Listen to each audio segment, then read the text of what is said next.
Hello students, in today's lecture on Nicolo Machiavelli's The Prince, we'll be discussing chapter 11, 12 and 13. So coming first to chapter 11 concerning ecclesiastical principalities. So here Machiavelli says that the final type of principality which he discussed is ecclesiastical state. So ecclesiastical states are connected with or belonging to the Christian church. So although this type of principality is gained through ability or luck, their princes stay in power no matter how they act. Now, they do not defend their states or govern their people, and the people never think of getting rid of them. No other state could be so successful as the ecclesiastical states, because these states are ordained by God. So Machiavelli says he will not be foolish as to discuss them. That means he is refraining himself from discussing this sort of states. So still some people may ask how this state becomes so powerful so quickly. So before Charles invaded Italy, it was controlled by 5 factions whose goals were to keep out foreign invaders and make sure no one faction became too strong. Now, the short reign of most popes kept them from making any headway against these factions. Then Alexander VI appeared, and then he showed what a pope could accomplish with money and weapons. Though he wanted only to promote Caesar Borgia's power, but he ended up making the churches more powerful, advantage of which was taken by Julius II. And obviously, one hopes that the present Pope Leo will make it as great by his goodness as others have made it by their force or made it by force. Now, in this chapter, Machiavelli completes his discussion of the different kinds of states and how to acquire them, which he laid out in chapter 1. So, the ecclesiastical states he refers to were a unique feature of the Italian politician landscape, namely the papal state. As Machiavelli notes, they followed none of the rules that would have applied to other kinds of principalities. The popes, as a head of the Catholic Church, which was arguably the most powerful institution in Europe, had always had power and privilege and had ruled over their own states around Rome.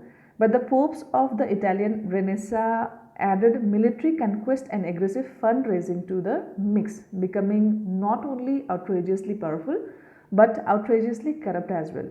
So the abuses of Alexander VI who had like children by several mistresses lived a decent life and undertook military campaigns to aggrandize his family, basically to make his family powerful. So that played a significant part in bringing about the backlash of the Protestant Reformation. Now, the collecting of indulgence, a practice Martin Luther protested strongly, was one of the chief source of income for Alexander's military ventures. Now, Machiavelli's comment that he cannot presume to discuss a state ordained by God fairly drips with sarcasm, because obviously he is forbidding himself from discussing the ecclesiastical states. So Machiavelli was well aware of the thoroughly worldly ambitions of the Renaissance popes and bitterly resented their effect on Italian politics. In his discourse on Livy, he has harsh words for the church's lack of religious principle and willingness to promote factionalism in Italy. Basically, it was depriving it of a strong centralized leadership such as which existed in France and Spain. Now, further, when we analyze this chapter, we find that having discussed the different types of states in chapter 2 through 11, Machiavelli now turns to how to attack and defend them. Now, princes must lay good foundation, and those foundations include good laws and good armies. There cannot be good laws according to Machiavelli without good armies, and where there are good laws, there must be good arms. So Machiavelli declares he will only discuss arms, not laws. Now, here Machiavelli says that arms to defend the state are the prince's own machineries and auxiliaries. Now, we have to understand what is machineries and auxiliaries. So, machineries are professional soldiers hired to serve in a foreign army, whereas auxiliaries are a group of volunteers giving supplementary support to an organization or institution. So he says that arms to defend the states are the prince's own machineries, auxiliaries, or a mix of three. So machineries and auxiliaries are dangerous and unreliable. So according to Machiavelli, if a machinery is talented, he will always be trying to increase his power at the prince's expense. If he is incompetent, he will ruin the prince. Only princes and republics that can field their own armies can succeed, according to Machiavelli. For mercenaries do not do nothing but lose. So those who are well armed can live free. So Machiavelli cites many examples of mercenaries who have turned on their employers. All this began when the Holy Roman Empire lost in Italy and the popes gained power. So citizens took up arms against the nobles and the popes encouraged them. So because there the citizens nor the popes knew how to fight, they hired mercenaries. Soon mercenaries commanded every army in Italy. These mercenaries adopted strategies that kept them from hard work and danger, and this caused the ruin of humiliation. This caused the ruin and humiliation of Italy. So these two chapters, which are following here, concern about arms and armies.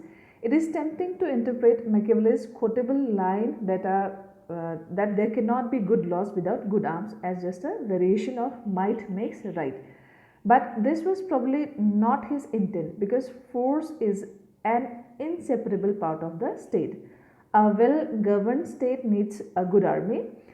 And if the reader interprets good laws not in the strict legal sense but as the condition that make for orderly life in society, Machiavelli's observation loses some of its radical edge.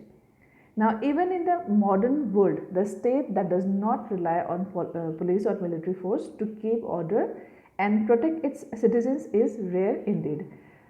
Machiavelli further observes that where there are good arms, there must be good laws, meaning that a ruler who is capable enough to raise and command a disciplined army must also be capable enough to keep its state well ordered. Now here he says that equally important is that to choose, not to discuss.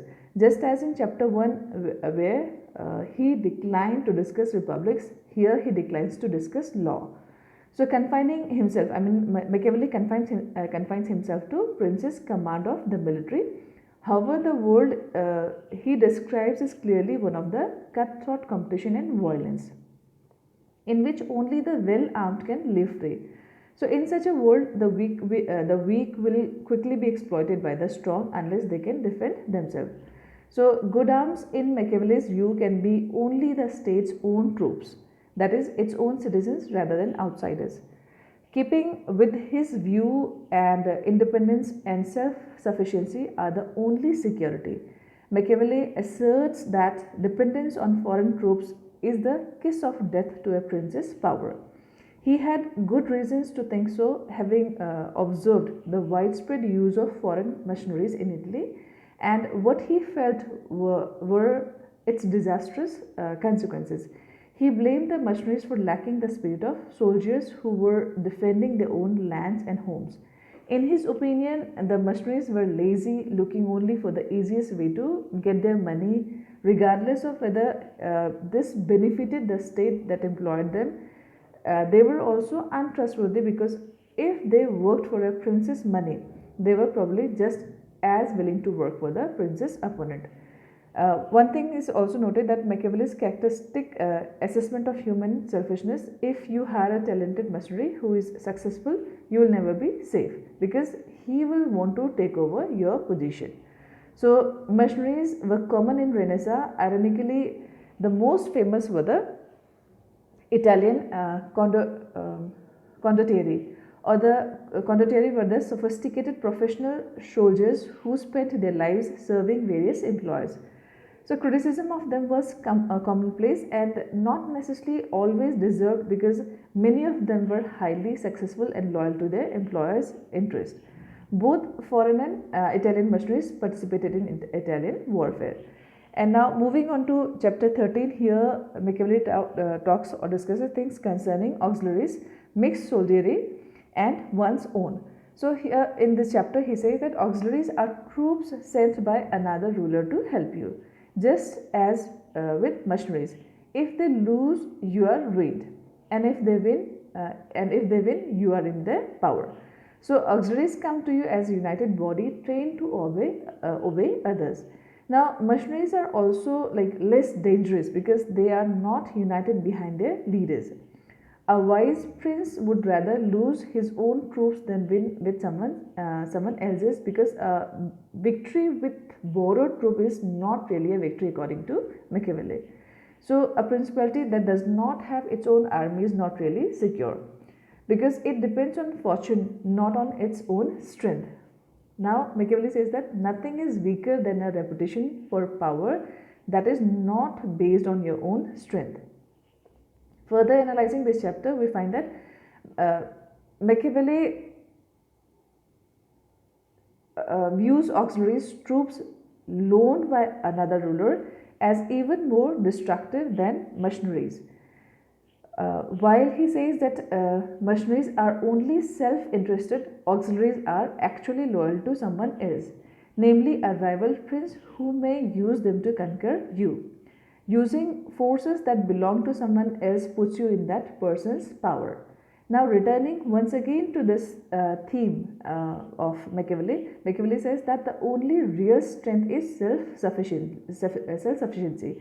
Machiavelli remarks that it is better to lose with one's own troop than to win with the strength of others, because that victory belongs to them. Unless a prince can field an army of his own citizens or subjects, he has no real power. Virtue, a prince's own strength, is always preferable to relying on luck or the favor of the others. So this is all for this 3 chapters that we have discussed today, that is 11, 12 and 13. We will be discussing further more in this book in our next lecture. Thank you all.